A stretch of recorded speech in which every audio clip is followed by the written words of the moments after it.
2024 లేదా 25లో డిగ్రీ లేదా బీటెక్ చదివారా? సాఫ్ట్‌వేర్ జాబ్ కోసం ఎదురు చూస్తున్నారా? అయితే కోడ్ జ్ఞాన్ 100 డేస్ కోర్సులో చేరండి. జాబ్ సాధించండి.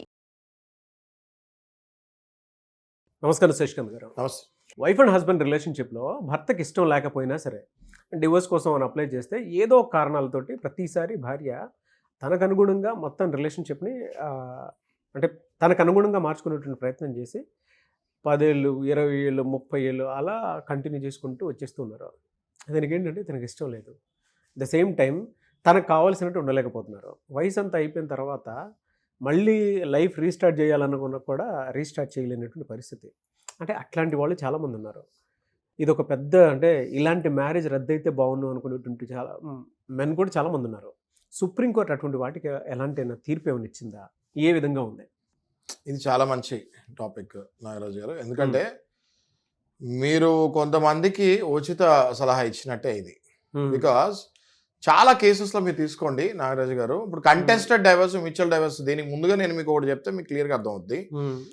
డైవర్సెస్ 2 టైప్స్ ఉంటాయండి. ఒకటి కంటెస్టెడ్ డైవర్స్, ఒకటి మ్యూచువల్ డైవర్స్. మ్యూచువల్ డైవర్స్ అంటే ఆలు మొగలు ఇద్దరు, భార్య భర్త ఇద్దరు ఒప్పుకొని ఒక అండర్స్టాండింగ్కి వచ్చి కామన్ పిటిషన్ వేస్తారు.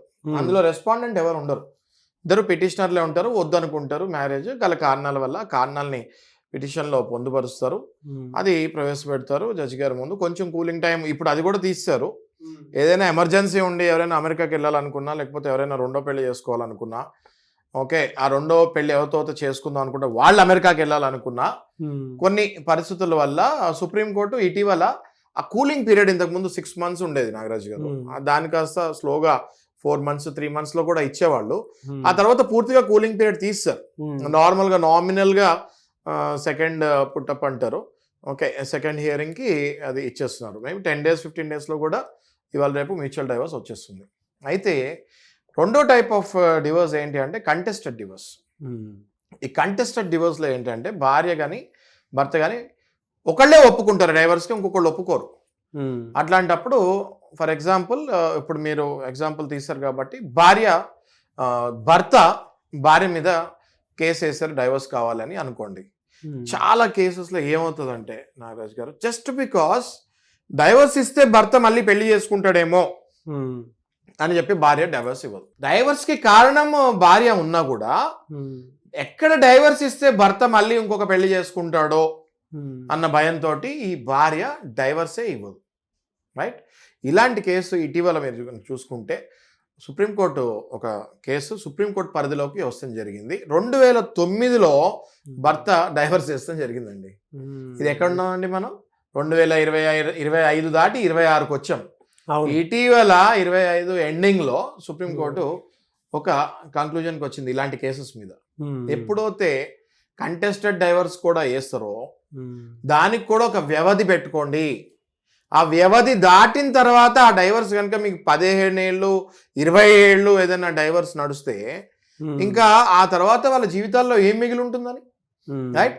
అలాంటి కేసే ఒకటి సుప్రీంకోర్టు ఏం చేసిందంటే 2009లో భర్త భార్య మీద డైవర్స్ చేస్తాం జరిగింది. ఆ భార్య అసలు నేను డైవర్స్ ఇవ్వను అని చెప్పి 15 ఏళ్ళు లాగారండి ఆ కేసుని. లోవర్ కోర్టు, తర్వాత హైకోర్టు, ఆ తర్వాత సుప్రీంకోర్టుకు వచ్చింది. అది కాస్త 15 ఏళ్ళు అయింది. ఆ భర్త 15 ఏళ్ళకి ఇంకా డైవర్స్ తీసుకొని, అంటే దగ్గర మీరు ఇవాళ రేపు పెళ్ళిళ్ళన్నీ కూడా మనం చూస్తే 25-30 ఏళ్ళ మధ్యలో అవుతూ ఉంటాయి. హయ్యర్ సైడ్ తీసుకొని 30 ఏళ్ళలో పెళ్ళయి ఒక 5 ఏళ్ళు కాపురం చేసి తర్వాత డైవర్స్కి వెళ్తే ఒకవేళ పడక 15 ఏళ్ళు 20 ఏళ్ళు కోర్టులో లాగితే 55-60 ఏళ్ళు వచ్చేస్తాయి కదండి నాగరాజు గారు. ఇంకా భర్తకి లైఫ్ ఏముంటుంది, ఇంకా పెళ్ళి ఏముంటుంది, పిల్లలు ఏముంటుంది, జీవితం ఏముంటుంది ఆ భర్తకి, లేకపోతే భార్యకి, ఎవరైనా కూడా బోత్ ద పార్ట్నర్స్.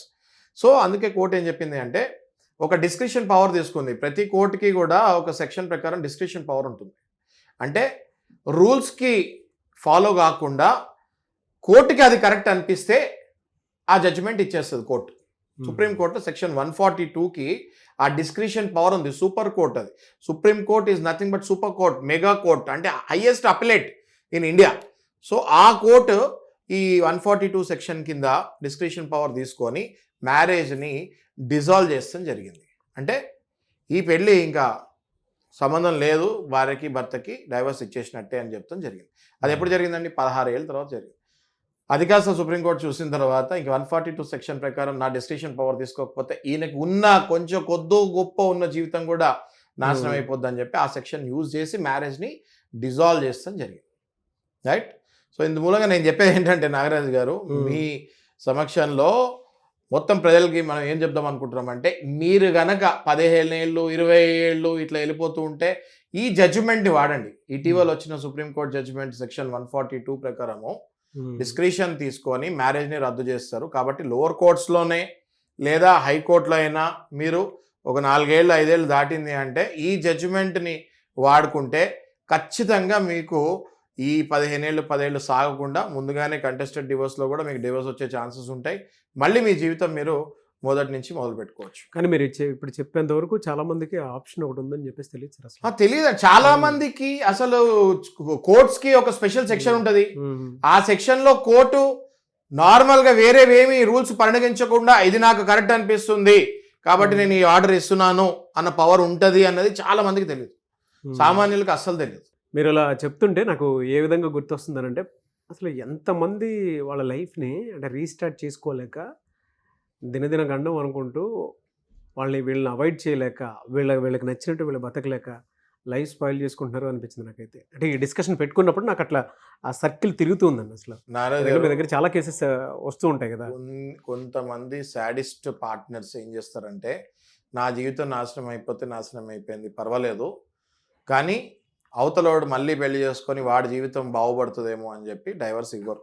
అట్లాంటి టైంలోనే ఈ డిస్క్రిషన్ పవర్స్ కోర్ట్స్ అప్పుడప్పుడు వాడుతూ ఉంటాయి. సుప్రీంకోర్టే డిస్క్రిషన్ పవర్ వాడింది అంటే ఆ కేసులో ఎంత అన్యాయం ఉంటే సుప్రీంకోర్టు ఆ పవర్ వాడుతుంది. Yes or no?